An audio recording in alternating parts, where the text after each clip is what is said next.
तेणु जो प्रशासनिक अधिकारी मैंने रही चाषी को हल्का भावतु ना चाषीर लुह जदि पड़ो प्रशासनिक अधिकारी भी ध्वंस हे ये सरकार भी भस्म हो चाषी सरकार दरज ना प्रशासनिक अधिकारी मान दरज ना जो आईन रही से आईन को कार्यकारी करने चाषी आज कांदिकी चित्कार कर कहूँ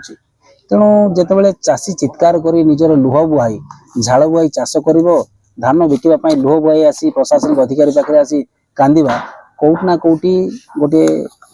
सरकार मानसिकता प्रशासनिक अधिकारी मानसिकता ये चित्रण होची तेणु चाषी आसिक एठारे कांदिबा जे आम धान बिक्री कर ये कौ भाया राज्य चाषी रोचंती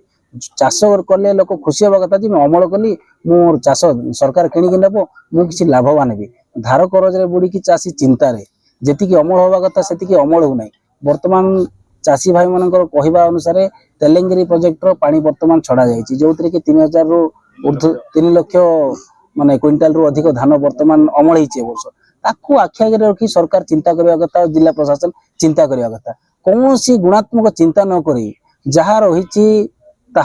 पूर्व जहाँ था बर्तमान मत कहीकि स्वाहा करवा कौट ना कौटी चाषी कूल गोटे निंदार विषय मात्र 5 दिन अच्छी जो टार्गेट मंडी रही आज 25 तारिख 30 तारिख अधा चाषी विभिन्न समस्या कार धान उठुनी का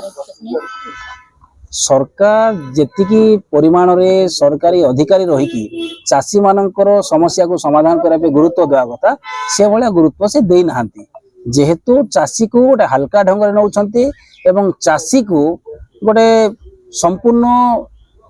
मुख्य धारा को आनी ना चाषी को गोटे ऑप्शनल भाव में ये सरकार रखी प्रशासन रखी से समस्या होची तेणु जो प्रशासनिक अधिकारी मैंने रही चाषी को हल्का भावतु ना चाषीर लुह जदि पड़ो प्रशासनिक अधिकारी भी ध्वंस हे ये सरकार भी भस्म हो।